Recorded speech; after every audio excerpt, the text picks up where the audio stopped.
In a two quarterback and Superflex league, the quarterback position can make or break your entire draft. Today, we're putting those quarterbacks in 5 tiers: who you must have, who you can wait on, and who the market has completely wrong.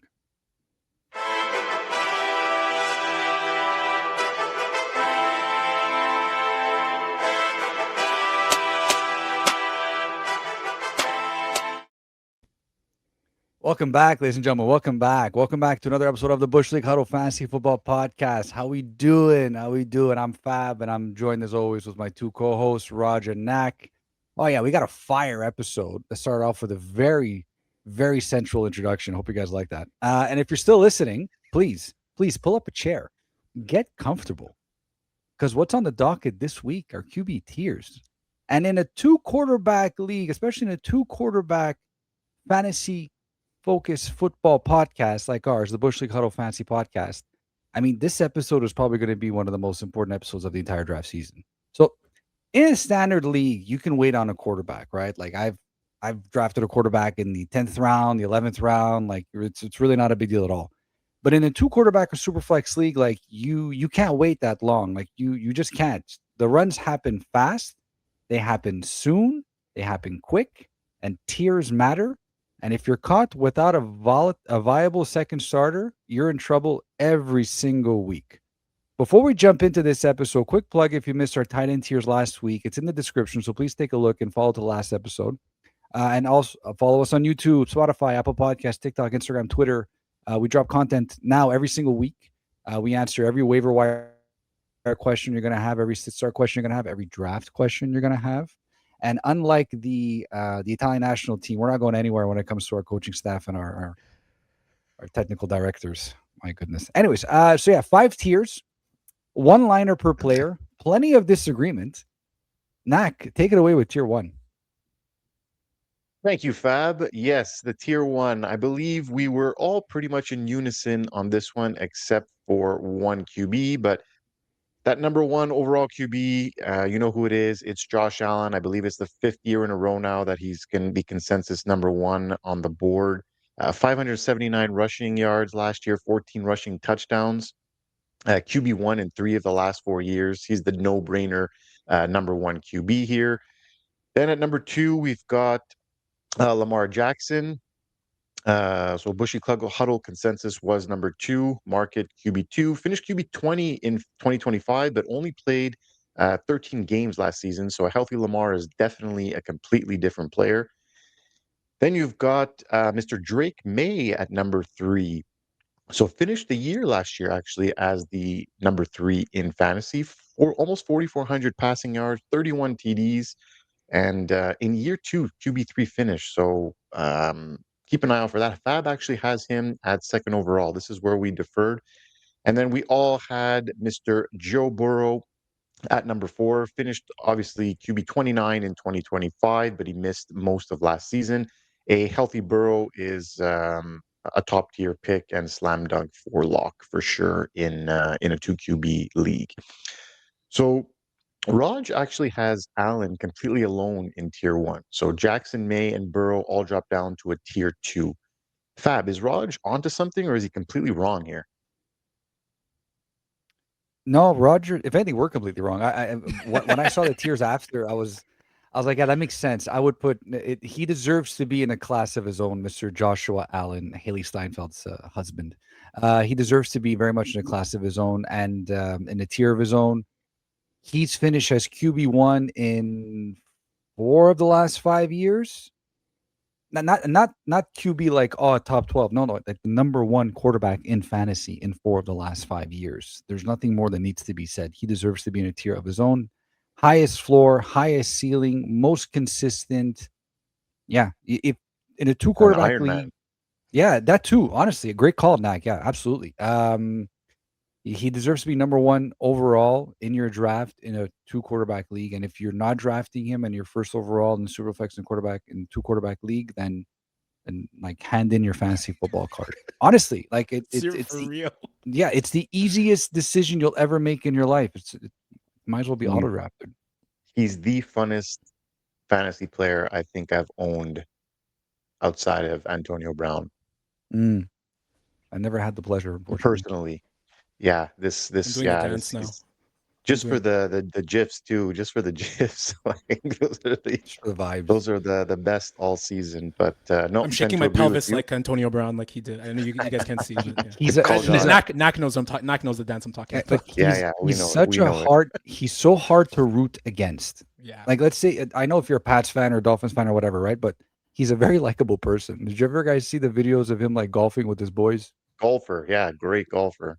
He's fun. He's fun times. Like, Yeah, And he's a there's fun that guy guy to who's chat with. holding his there's that guy who's like holding him his like butt or his like his legs like Oh, his the when he's golf practicing. he's practicing learning how to golf, and I think Brandon Bean was like, you didn't see it, Fab? Some guys like no, holding him like to try to like get his golf swing Yeah, or to his get golf his mechanism. He's holding his yeah, glutes, and Brandon Bean, the GM of the Bills, is like, there's a lot of people in Buffalo who'd pay to be that guy to hold Josh Allen's like glutes and I'm dead. legs. I'm dead. get It's in line, hilarious. everybody. Get it exactly.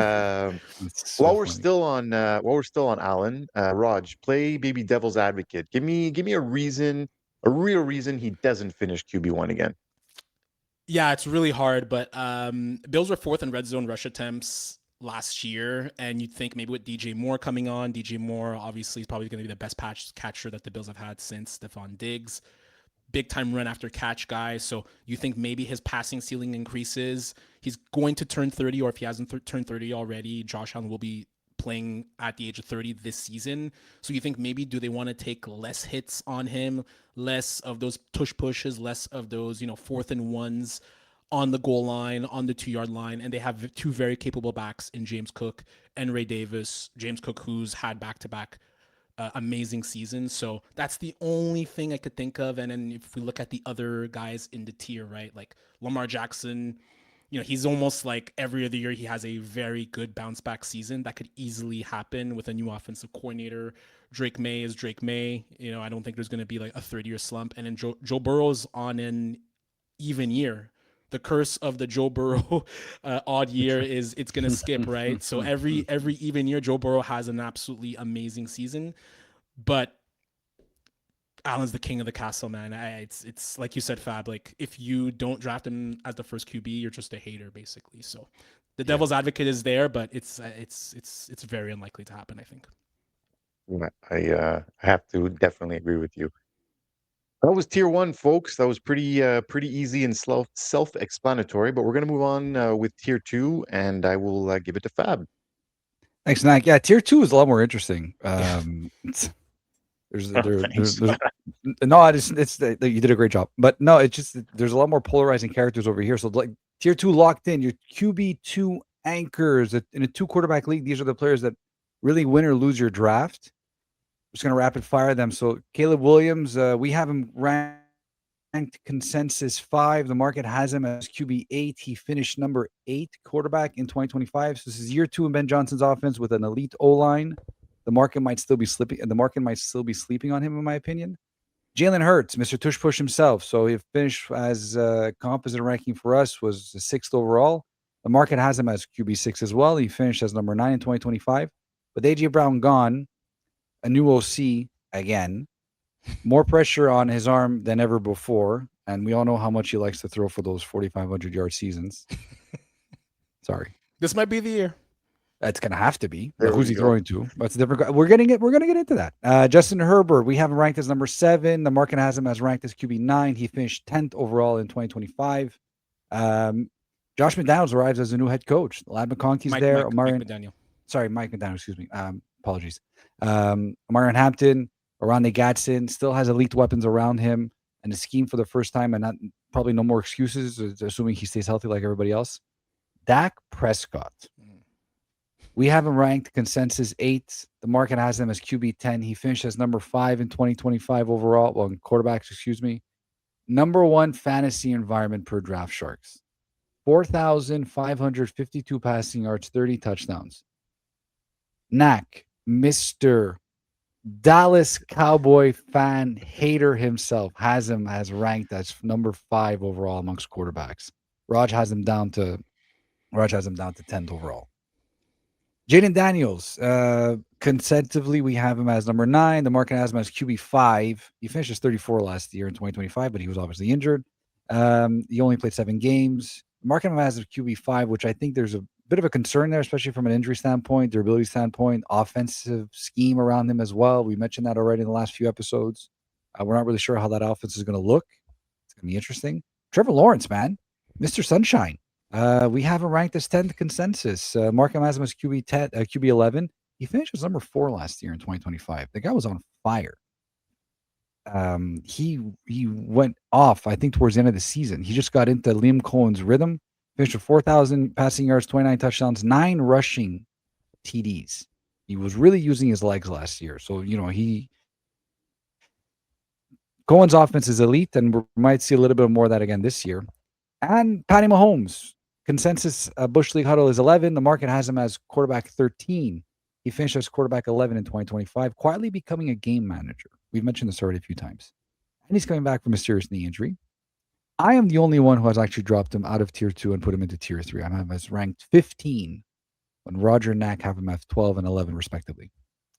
So, we're talking about Mr. Jalen Hurts. Fantastic. So Hurts is going as right now market quarterback number 6. A.J. Brown is gone, and so are his books. There's a new OC to go along with him right now. So I guess, are you buying or fading Knack on Jalen Hurts? Yeah, I'm gonna say I'm fading at the cost. QB6. Like I like Hurts as a fantasy quarterback, but QB6, you're really paying close to his ceiling. And as you mentioned, losing AJ Brown is really a significant downgrade.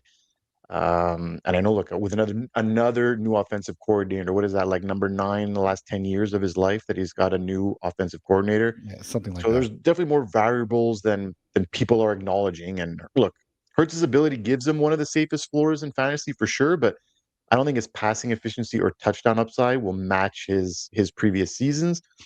And I'd rather wait a round or two and take like a Caleb Williams or a Justin Herberts, who I think have similar upsides, but at a better price.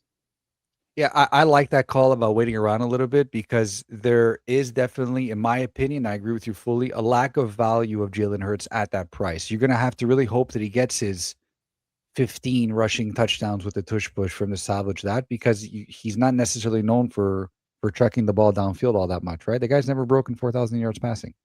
So, and speaking of value, Dak finished as number 5 last year. 4,500 yards, 30 touchdowns, number 1 fantasy environment, like we mentioned before, and somehow is still the market quarterback 10. Raj, is he the most undervalued quarterback on the board? In theory, yes. I have some concerns, a little bit similar to the Joe Burrow thing. And again, these are, not scientific stats we're talking about, but Dak Prescott has never had really, over the last at least 6 years, hasn't had good back-to-back seasons, right? There's always been an injury after a really, really good season, whether it's 2004, 2005. 2004, he was at 2,000 yards, 11 touchdowns. He moved to 4,500 and 30 TDs, as you said, Fat. And even before that, 2022 to 2023, 2019 to 2020. So that always concerns me, that ability for Dak Prescott to have really good back-to-back seasons.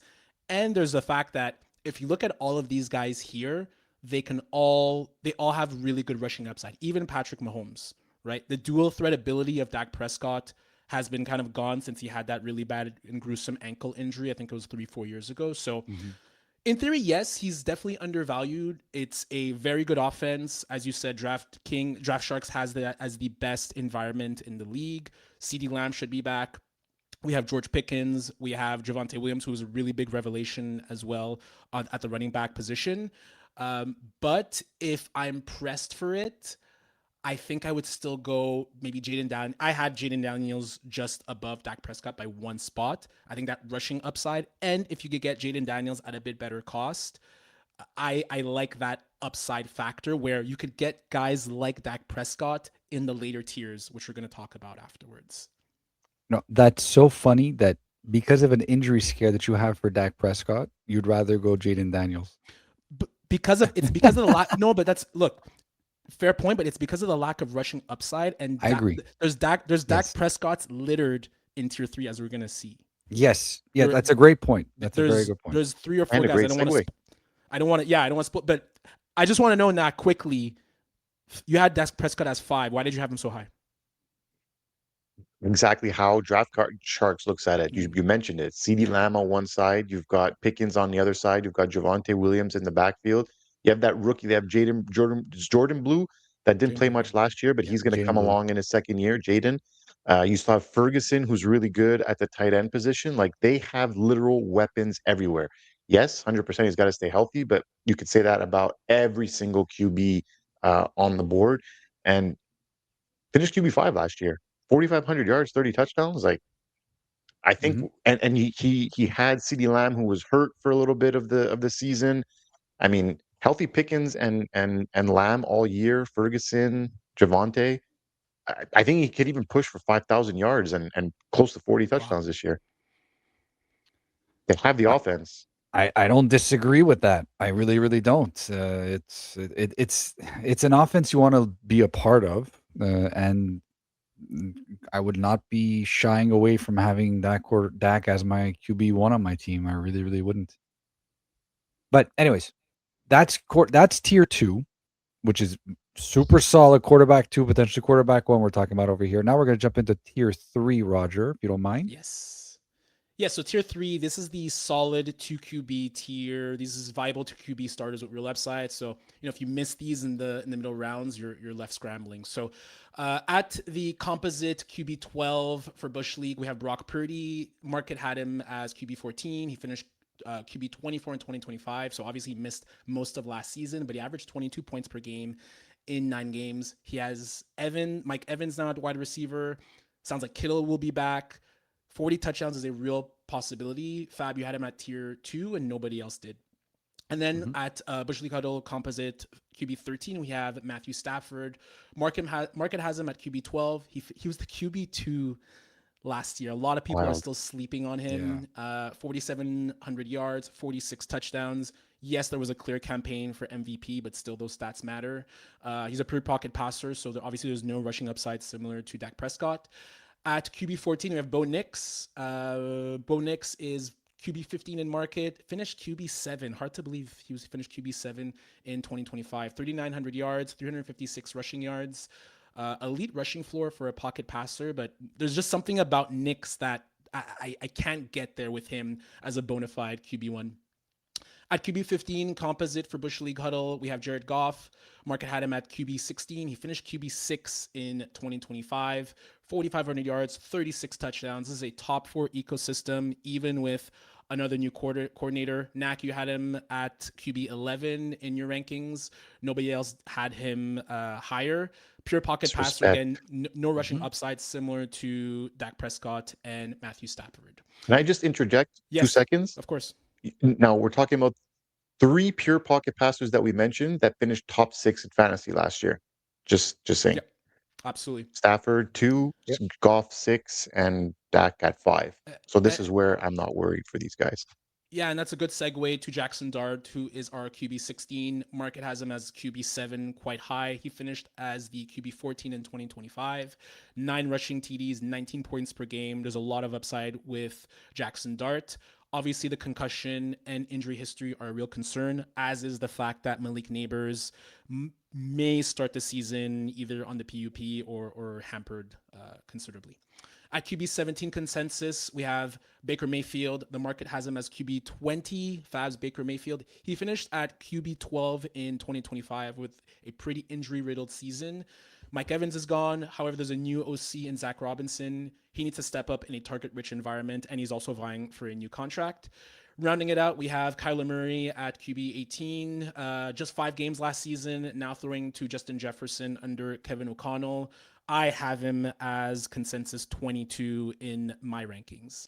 We have Jordan Love at QB 19. Market has him as QB 18 and finished as the QB 16 in 2025. So pretty flat all around the board. The offensive line has some concerns, but he has the ability to be elite when healthy. However, he's kind of tied to his play caller and the weapons around him. And then rounding out and finalizing this tier is Sam Darnold. He was QB 20 in our composite rankings. Market has him as QB 22, and he finished as the QB number 13 in 2025. Just a shy over 4,000 yards, 25 touchdowns. I think he was quietly one of the most reliable quarterbacks in 2025, but obviously he's still seeing some disrespect here. So if you go back and great segue, Knack, with regards to Stafford and Goff, both pure pocket passers, lack of rushing upside. Stafford finished as the number two QB2 last year, as we mentioned. Goff had 34 touchdowns. We have them as Bush League Huddle 13 and 15, and the market has them at QB 12 and 16, respectively. Fab, which one do you find is a bigger steal? It's floor versus upside on this question, in my opinion. Jared Goff has a very, very, very high floor. Very high. He's finished as quarterback 8, 7, 6 in the last 3 years, quarterback 10 the year before that. So in the last 4 years, he's been quarterback 10 or better. And not by like just barely, like he's been quarterback 10 or better. Stafford, he was MVP last year. He finished as quarterback 2. He was on fire. He was spamming Devontae Adams the whole time for those 1-yard touchdowns, which, worked to his benefit. And I think he has that ceiling to hit another top 5 plateau. So if you want to look to get a top 5 quarterback this late in draft, then you want to look for Matthew Stafford. But if you want, and the reason why I say that Stafford has more of a ceiling than Goff too, is that Stafford also, he's had those seasons where he finished outside the top 10, where he's finished outside the top 15 very recently as well. But the offensive ecosystem that exists with the LA Rams right now, with Devontae Adams, with Puka Nacua, with Blake Corum, who's coming up as a running back too, with obviously Kyren Williams, and whoever they want to put at tight end, it really doesn't matter. Stafford has that opportunity to hit the same gear he did last year, finish as a top 5 quarterback for sure. But Goff, it's a guarantee he'll be a top 10. It's a guarantee. So it depends on what you want to chase. In my opinion, if this is my quarterback 2, I'm drafting Jared Goff because for me, I've already swung for the fences with my quarterback 1. So I want someone safe as my quarterback 2. Jared Goff, it doesn't get much safer. We mentioned Sam Darnold. I agree as well. But Jared Goff, it doesn't get much safer from a ceiling upside, from a floor upside, from a durability upside. The guy's played every single game in the last 4 years, knock on wood. Like it's something that it's something to really, he gets overlooked, Jared Goff, I feel. Like no one talks about him as much as he should. And the guy's, he's good, man. He's good. Give him his flowers. Top 10 every single year for the last 4 years. Let's go. Yeah. I would agree with that. I think the age factor leans me towards Goff as well. Very true. We forget that Matthew Stafford was pretty much contemplating retirement last year. Was it maybe because he was almost traded to the Giants? Maybe. But I believe he was getting shots to his back just to get him ready during the preseason or during the offseason, right? So there's always a risk of a kind of digression or a regression with regards to Matthew Stafford's stats, but I would agree. Goff, the younger player, and either way, both of them have very good ecosystems and very solid floors. Yeah. If you look at it on the flip side, with regards to maybe a lower floor but much higher ceiling, Jackson Dart finished number 14 last season. The market has him at QB7, as we mentioned. We have him as the Bush League Huddle's QB16, so a 5-round gap. Knack, who has it right? Market or us? Right. We have it right, in my opinion. I like Dart's long-term upside, but at QB7, kind of similar to Hurts, is just too rich for me this year. I mean, he did show plenty of promise as a rookie, but he's still entering just his second season with a new coaching staff and has several areas of his game to clean up, particularly the pocket discipline and protecting himself. We've mentioned that he is injury prone and tends to go rogue. In a 2 QB league, I'd much rather build around proven producers, like we just mentioned, guys like Goff, Stafford, even Purdy in that range. They offer similar or even higher 2026 production with a much safer floor, I would say. So Dart absolutely has that top 8 upside because of his rushing ability, but you're drafting him near his ceiling at QB7. So I'd rather someone else pay for that price and take him. And, if he falls to me into that QB 13, 16 range, that's where my risk finally matches my reward. And that's where I would grab him. Dart is a kind of sophomore slump candidate for me. Like I don't know, Nat, I don't know, Fab, how you feel about it. I know we're both Giants fans, but he feels like a big sophomore slump candidate. You got to keep yourself healthy. You got to avoid concussions. no Malik Neighbors. There's a big potential for it to be a Uh, well. Look, I'm not. We're gonna talk about wide receiver tiers in a few weeks. I'm not touching Malik Neighbors at all, but I think more It's so. not going to be 100% healthy, guys. Like, let's Yeah, just no, put it no. at that, Well, whether he plays or not, right? yeah. also like we have yet to see and read the tea leaves on this offense. It's not even day one of training camp yet. I think this will be more of a running offense with the running Yes. backs and Yes. less with the quarterback. I think Brian Dable is trying to save his job, and Brian Dable is known for using his quarterbacks as battering rams, as he did with Josh Allen, as he did Yes. with Daniel Jones, as he did with Jackson Dart. I don't think they're going to do that with Jackson Dart, which I think neuters a little bit his rushing ceiling. Um, so we're going to move on to tier 4. This is back to Knack now, I believe. Yes. Yes, thanks, Raj. These are the streamable options. So the ones you most likely hold on your bench as the QB3. So they're definitely roster worthy in two QB leagues, but very matchup dependent. And you got to know the situation before you start them. So we'll go through them here. We have first we have Tyler Show or Shuck. Bushy We're Cuddle never has him going to at get it right. 21. Yeah, we'll No. get we'll get there. We'll get there. Market has him at 21, finished QB 26 in 2025. QB 4 in points per game, though, from week 13 on last season. So definitely high tempo offense is a perfect fit for him. And it's definitely one of the offenses to watch this season. Then we have CJ Stroud. Bushley Cotto has him at 22, market at 24, and he finished 2025 as QB 21. So the O line was restructured, as we mentioned a few weeks back, elite weapons, and Raj actually moves him up to tier 3, so the biggest gap in this tier. Up next, we've got Malik Willis, Bushy Cuddle, 23, market has him as QB 19, finished number 45 and 25. Obviously, was a backup last season, now the starter in Miami, but no offensive line, no McDaniels, and no wide receivers. Not a great recipe for success. Up next, we've got Cam Ward. Bushy Cuddle has him at 24, the market at 27. Finished as number 22 in his rookie season. Had just under 3,200 yards without really any weapons, and now he's got Tate and Robinson arriving. We've got Daniel Jones. Bush League has him at 25. The market has him at 26. Finished QB 17 in 2025. He was just cleared for camp, but durability coming off an Achilles is definitely a real concern. Next up, we've got Bryce Young. Bush League has him at 26, the market at 25. Finished QB 18 in 2025. I don't know, QB 25. It was this that was his best year of his career, I believe. But we're still looking for that something extra, I believe, in Bryce Young. We've got Jacoby Brissett. Bush League has him at 27. Market has him at 31. Finished QB 15 last year. So QB 7 over his last 12 starts, top 12, excuse me, in 10 of them. Cardinals opponents had a 55% percentage, excuse me, of negative game scripts, meaning massive passing game volume. So he's definitely a streaky streamer. I actually had him at the end of last year and kind of caught that wave and benched Jordan Love actually for him a lot along the latter part of the season. So something to keep an eye on. Up next, we've got Aaron Rodgers. Bushy Cuddle has him at 28. Market has him at 28. Finished QB 19 in 2025. 42 will be 43.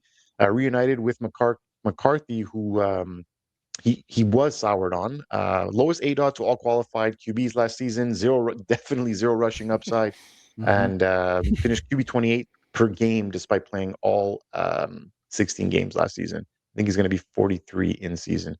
Good for him. Up next, we've got Tua Tagovailoa. Bushley Cuddle has him at 29, the market at 34, finished number 25 in 2025. Penix has not been cleared yet, so Tua is still competing for the job. But 2023 Tua, lest we forget, had 4,600 yards, 8.3 yards per attempt. And Stefanski's offense could be a boom play, so keep an eye out for Tua. Next, we've got Geno Smith. Bush League has him at 30. I think finished number 23 last year, I believe. Frank Wright, as a play caller and Jets system is probably one of the worst in footballs right now. So not a great season upcoming, I feel, for Geno Smith. And then rounding out the last two here, Kirk Cousins, we have him at 31, finished number 35 in 2025. So he's going to be the bridge until Mendoza takes over, most likely somewhere along that 8 to 10 games, I would say. 6.4 yards per attempt last season, worst since 2023, and I have him actually dropped to tier 5. Mm-hmm. And then last but not least, we've got Michael Penix Jr. So we have him at 33. The market also has him at 33 and finished 33 in 2025. Tony CL, of course, in week 11, targeting week 1, but definitely not cleared as of yet. And Tua did get signed, as we mentioned, to compete, and Stefanski splitting reps. London Pitts, Bijan around him, if healthy, could be a little boost. And Ward, so we mentioned Ward finished as the number QB 22 last season. So the market has him as QB 27. We have him as 24. As I mentioned, 3,200 yards as a rookie with not a lot of weapons and some real weapons arriving this year. Fab, is he the biggest steal of this tier? No. Can I say no? Is that okay? No. I don't think he's the biggest steal of this tier. The biggest steal of this tier. If anything, Cam Ward, and this is no knock on Cam Ward at all, because I do think he's a fantastic talent. I'm even slightly fading him, even at his current ADP. I'm not sure I want to invest right now in the Tennessee offense. I do like Wandale Robinson. I do like Carnell Tate. I just don't know how he's going to fare with Brian Dable as an OC, especially if the rushing upside isn't there. So that's why I'm a little bit concerned from a Cam Ward perspective. And I know this is your quarterback 3 that you're drafting at this spot over here in this tier. You do want to aim for a little bit of upside. I don't think you get some upside in Cam Ward. I wouldn't even be surprised if he does regress a little bit in 2026, unfortunately. But like I mentioned, if you are chasing upside, the biggest upside, in my opinion, is Tua. For the price that you're paying for him in the offense that he's in right now with the new coach, Michael Penix is not sniffing a quarterback job on this team. They took Tua for cheap. He's going to start.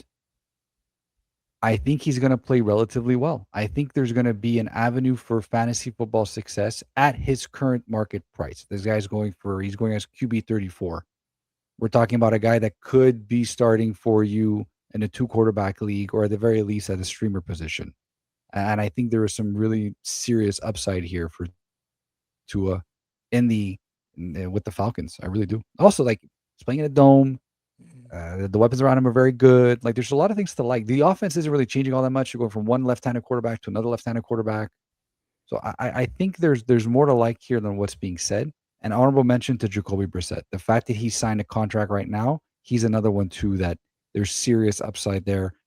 The offense is a little bit more concerning to me than other people in this tier. But Nak, you said it. Like, you caught the wave last year, and there's no reason to believe that he won't be able to outbeat his ranking of quarterback 31.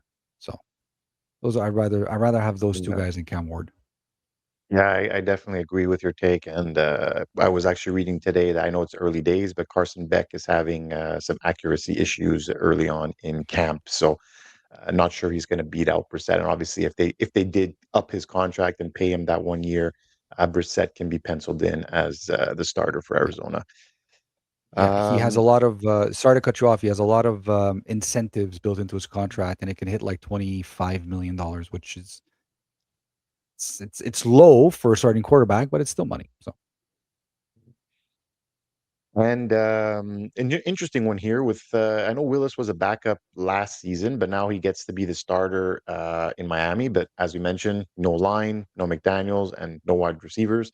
Marcus still has him as QB 19. However, Raj, any word where any world where he outperforms that? Yeah, I know we're poo-pooing on the Dolphins' ecosystem and offensive weapons and fantasy viability, but the rushing stats for QB are the great equalizer. And if you look at his 6 career NFL starts, he's averaged about 45 rushing yards per game. That would pace out to about 700 yards in a 17-game season.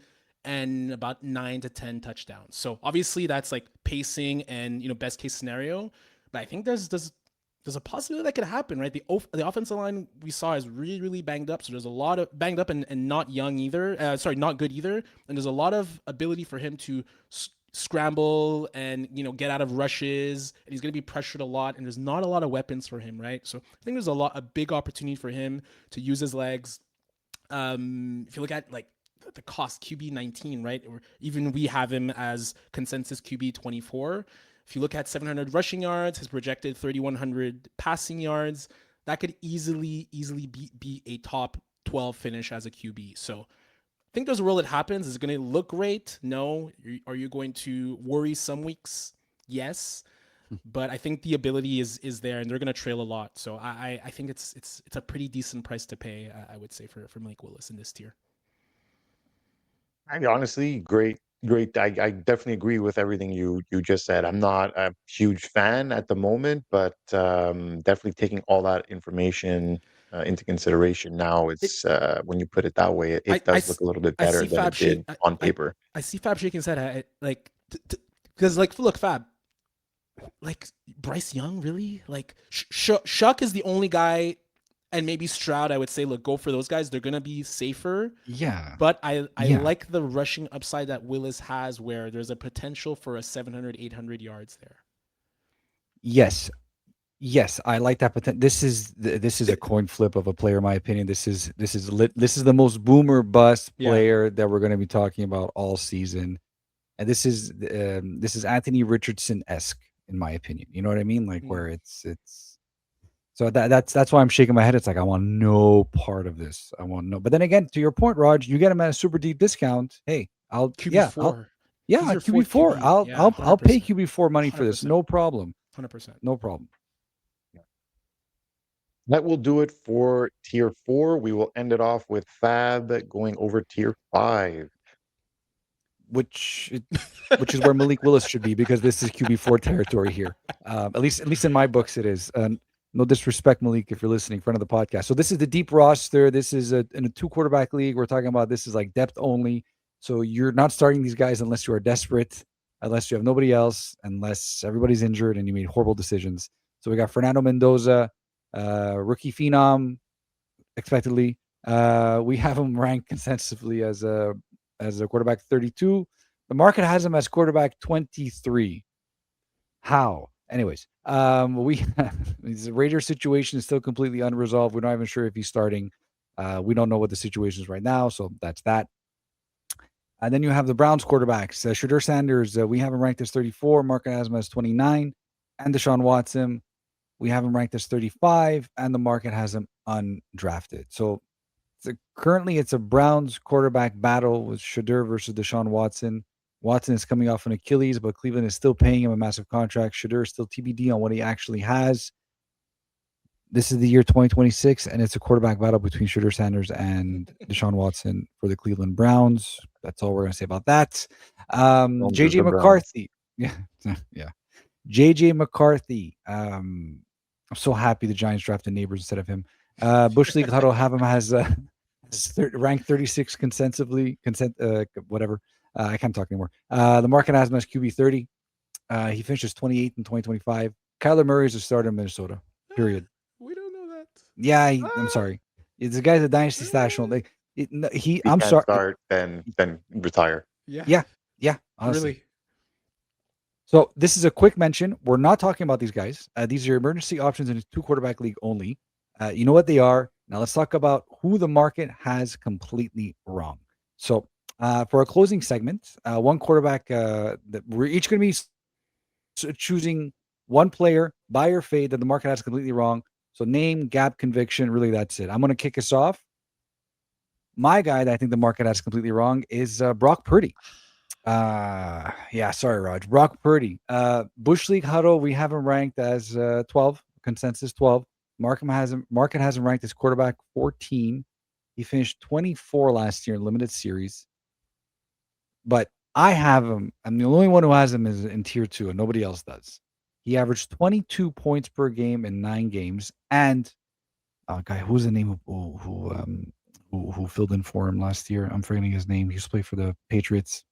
Mac Mac Jones. Jones. Mac Jones in service for Brock Purdy was also having spectacular games. You put those two players together, there was easily a top 10 finish, if not even a top 5 finish. I don't have the numbers in front of me right now, but I remember those stats from last year, and it was surprising at how well both of those played in that offense. So now they added Evans. They added Mike Evans. George Kittle supposedly is back, but even if he isn't, he's going to come back later on in the season. It's still a Shanahan system. You still have Christian McCaffrey there. You still have Ricky Pearsall, who should be healthy. And not Juwan Jennings. You still have, and there's that new DeJean rookie Stribling. sensation. Yes, he's getting a lot of looks in Yeah. camp. I know it's camp, but still. I think 40 TDs is not a crazy production for Brock Purdy. He's done it before. He's a good quarterback in a very, very friendly system. I think the market's fading him right now.